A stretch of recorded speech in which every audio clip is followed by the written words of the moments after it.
Hello friends, मैं हूं राधा अग्रवाल और मैं आप सबका अपने यूट्यूब चैनल पर स्वागत करती हूं। आज के अपने इस वीडियो में मैं आपके लिए लेकर आई हूं क्लास 5th के chapter 3 new images, English book new images के चैप्टर 3 ब्रेवो आमिर आगा के क्वेश्चन आंसर्स।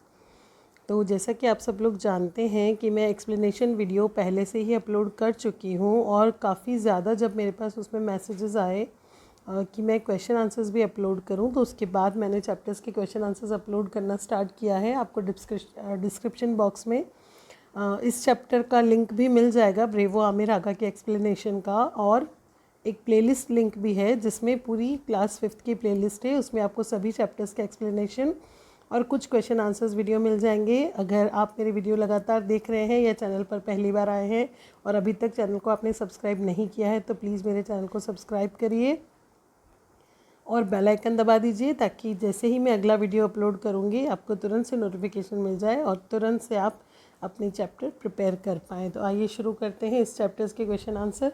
इस चैप्टर के question answer first of all इसमें दिए हुए हैं हमारे फिल इन द ब्लैंक्स। तो ये फिल इन द ब्लैंक्स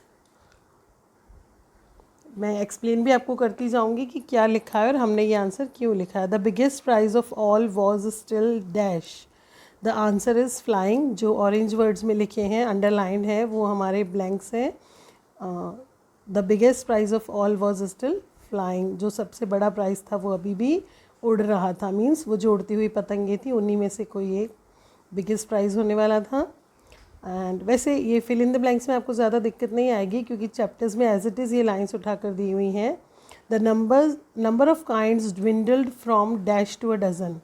तो जैसा कि दे रखा था 50 टू अ डज़न, पहले 50 थी और फिर डज़न हो गई।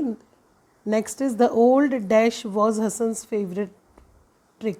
हसन की फेवरेट ट्रिक कौन सी थी? लिफ्ट एंड डाइव वाली जो ट्रिक थी पतंग काटने की, वो उसकी फेवरेट ट्रिक थी। It was just me and the other guy.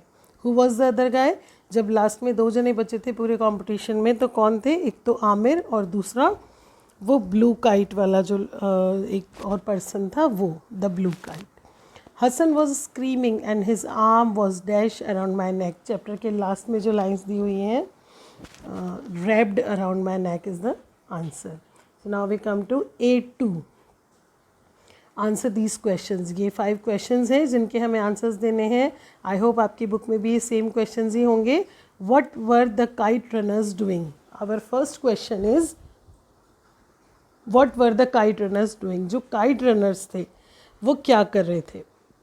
The answer is kite runners were returning triumphantly with their captured kites. वो बहुत ही जीत की मुद्रा में, विजयी मुद्रा में लौट रहे थे अपने हाथों में कैप्चर्ड काइट। जो उन्होंने पतंगे लूटी थी, जो उन्होंने पतंगे कैच करी थी, उनके साथ वो बहुत ही विजयी मुद्रा के अंदर वापस जो लौट कर आ रहे थे।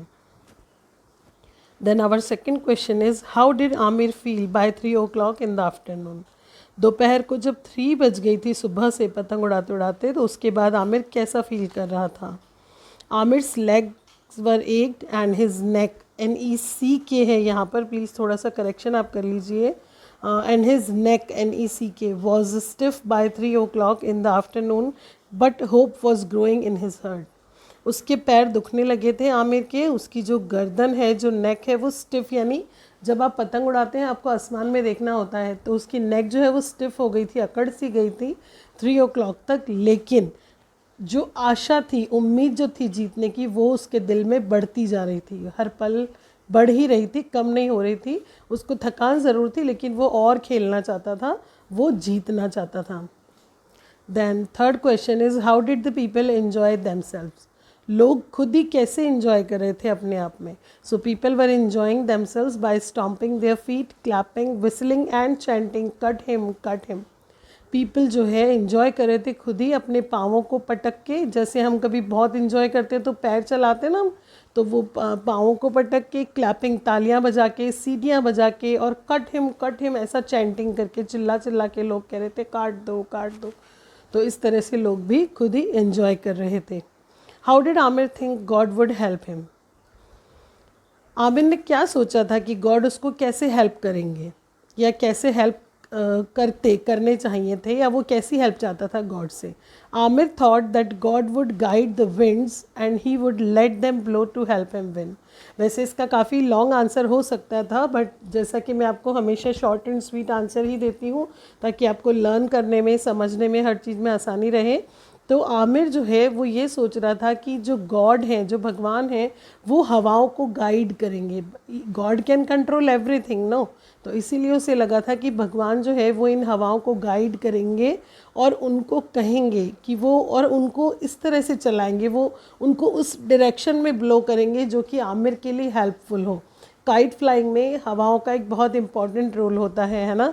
तो उसे ये लगा था कि भगवान इन हवाओं को वैसे ही ब्लो करने के लिए बोलेंगे जैसे कि मेरे लिए हेल्पफुल हो।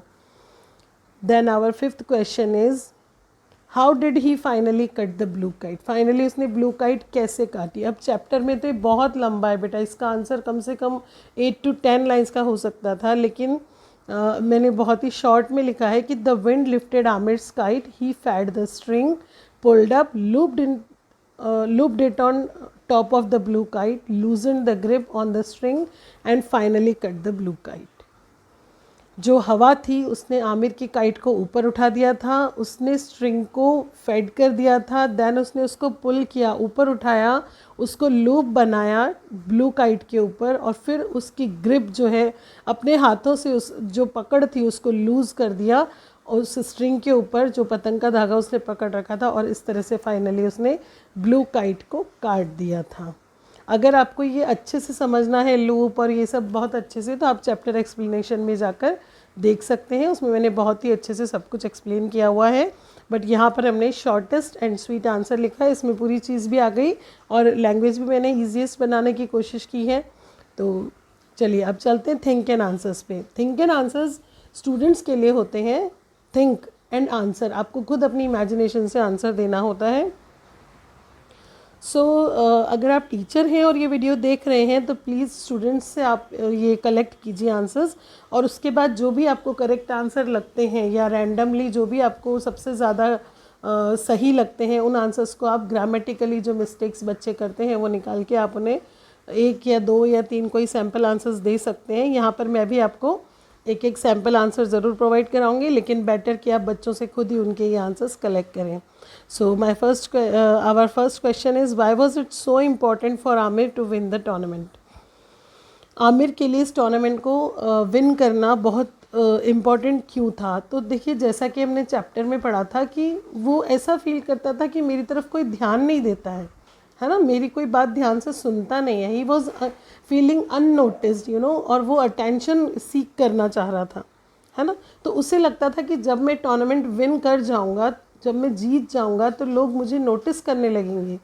कि जब आप कुछ अच्छा करते हो तो ऑब्वियसली लोग आपको नोटिस करते हैं, प्रेज़ करते हैं, तो इसीलिए वो चाहता था, है ना, जैसा हमने चैप्टर में पढ़ा। तो ये मैंने शॉर्ट में इसका आंसर लिखा है कि it was so important for Amir to win the tournament as it was a chance to become someone who was looked at, not seen, listen to, not heard, है ना।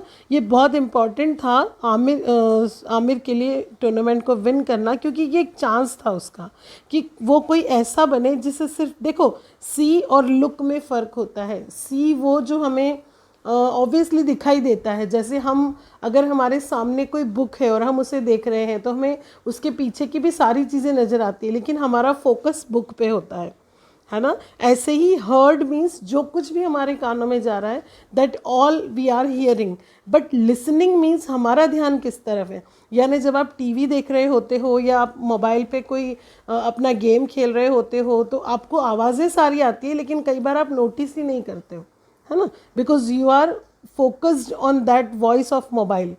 तो लिसन और हियर में भी वही फ़र्क है जो लुक और सीन में है। सी और हियर मीन्स जो कुछ हमें हमारे सामने है, बट लुक और लिसन उसके लिए जिस पर हमारा फोकस है, जिसे हम ध्यान से सुन रहे हैं। तो आमिर अभी तक कैसा फील करता था कि मैं नोटिसेबल नहीं हूँ, मुझ पे लोग फोकस नहीं करते हैं। तो उसे ऐसा कोई बनना था जिसकी तरफ कोई खुद ध्यान से देखे, जिसकी बात को लोग ध्यान से सुने, है ना। तो वो एक नोटिसेबल पर्सन बनना चाहता था, और इसी बात को हमने चैप्टर की लैंग्वेज में भी और सिंपल शॉर्ट में यही लिखा है कि वो ऐसा बनना चाहता था। अगर आपको कुछ और लिखना लगता है तो आप अपना वो आंसर भी इसमें लिख सकते हैं। Then our second question is, how do you think Amir felt after he emerge victorious.